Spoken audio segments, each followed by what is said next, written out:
안녕하세요. 유튜브 해나책장의 해나입니다. 이번 명절은 유례 없는 긴 명절인데요. 코로나 비상사태로 인해 이동보다는 집에서 보내야 하는 상황이 되었어요.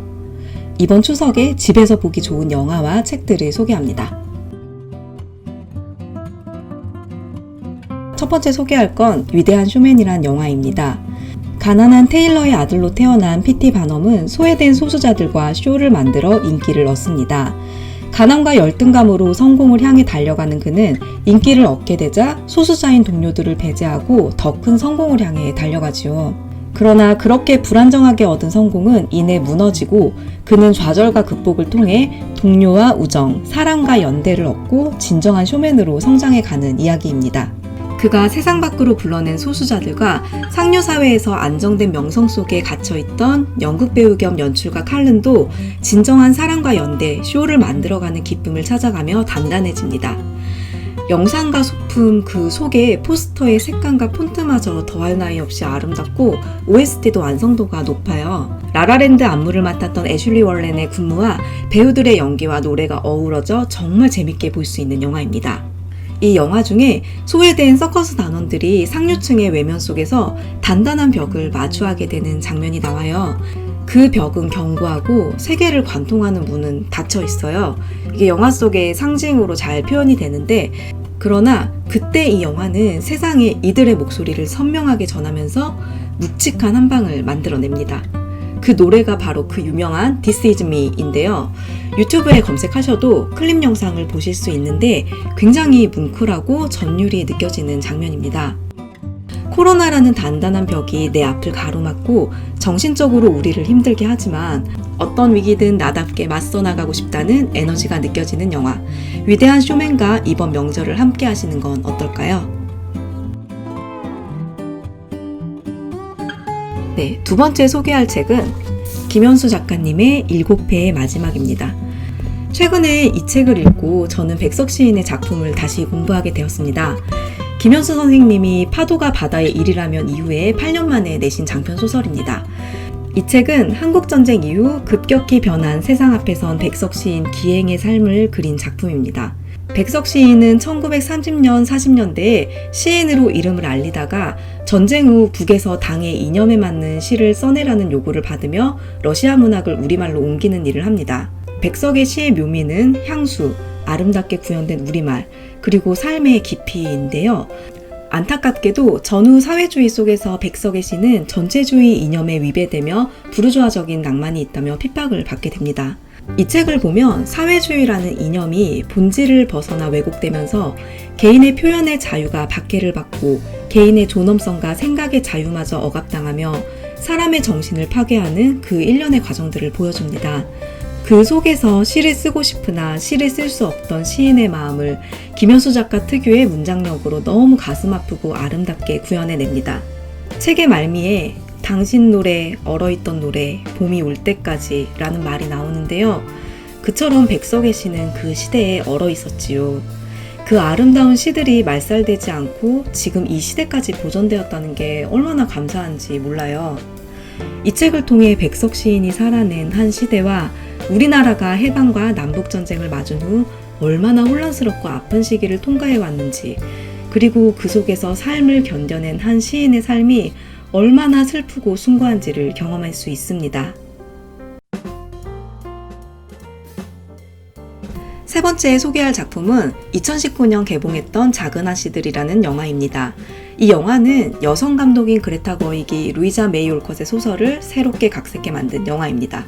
이번 영화의 차이점은 자매들의 과거와 현재를 오가며 교차 편집된 점과 원작 소설보다 그 시대적 여성의 입지와 한계에 대한 묘사가 뚜렷한 점입니다.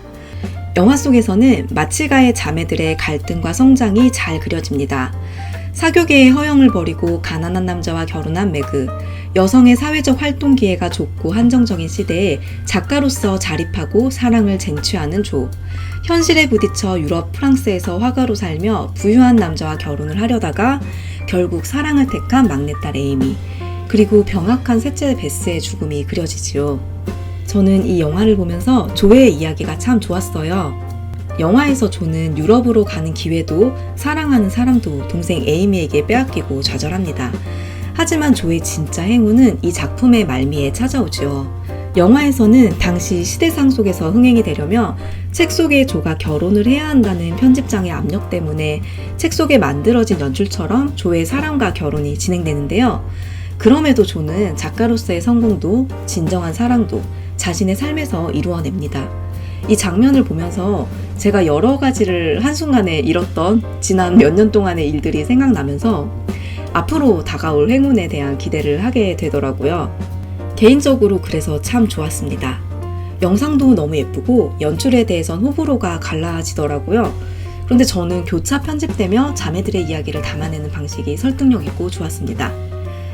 이 작은 아씨들은 넷플릭스와 왓챠에서도 볼 수 있습니다. 네 번째 소개할 책은 김미경의 리부트입니다. 이거는 리디북스로 읽은 책인데요. 최근에 다 읽은 책입니다. 코로나 시대로 모두가 혼란스러워하고 있지요.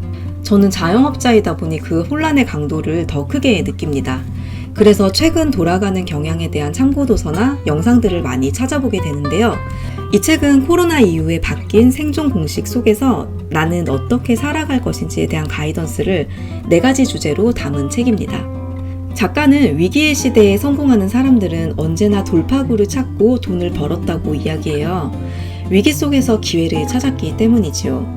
그리고 만약 지금의 위기를 잘 체감하지 못한다면 그건 내가 지금 상황에 대한 정보가 부족하기 때문일 거라는 말을 합니다. 많이 공감이 되더라고요. 이 책은 코로나의 위기의 경쟁력을 위해 자신의 인생의 시나리오를 쓰라고 합니다. 4가지 리부트 공식을 제안하는데요. 첫째, 언택트를 넘어 온택트로 세상과 연결하라. 둘째, 디지털 트랜스포메이션으로 완벽히 변신하라. 셋째, 자유롭고 독립적으로 인디펜던트 워커로 일하라. 넷째, 세이프티, 의무가 아닌 생존을 걸고 투자하라 입니다. 나만의 리부트는 시나리오를 쓰고 뉴 러너가 되어 자신의 경쟁력과 일자리를 확보하고 변화되는 시기를 준비하라는 건데요. 그러기 위해서는 지금 이슈가 되고 있는 디지털 분야에 대해서도 적극적으로 배우고 경험치를 늘려야 합니다. 그리고 자신만의 콘텐츠로 만들어가야 하죠. 저는 요즘 코로나와 4차 산업혁명에 대해 공부하면 할수록 인문학으로 돌아가야 한다는 생각을 많이 합니다. 사람들의 마음을 읽어내고 변화에 대응하는 유연함은 생각의 힘과 확장 속에 나오기 때문인데요. 기술과 직관적인 방법론을 풀어낸 자기계발서만으로는 이 깊이와 폭이 생겨나지 않는 것 같아요. 그래서 인문학, 철학, 역사에 대한 공부를 게을리하지 말아야겠다는 생각이 들어서 연대별로 읽어야 할 기본서들을 리스트업하고 한 편씩 도장 깨기 하듯이 읽고 있습니다. 긴 명절에 늘어져 있기만 하면 죄책감이 들 수 있으니 김미경의 리부트를 읽으면서 동기부여를 받고 에너지와 전략을 충전해 보시길 제안합니다. 이렇게 해서 2편의 영화와 2권의 책을 추천해 드렸는데요. 저는 이번 명절에 코로나 때문에 본가로 못 가고 혼자 지내게 되었어요. 저는 이번 명절 동안 이 책 서양미술사의 곰브리치의 서양미술사와 토네이도에서 협찬받은 하루 10분 인문학, 그리고 틸다 스윈튼의 영화들을 도장 깨기 하며 보낼 생각입니다. 모두 계신 곳에서 행복한 명절 되세요. 사람은 저마다 한 권의 책, 그 책을 담아내는 곳 해나책장이었습니다. 감사합니다.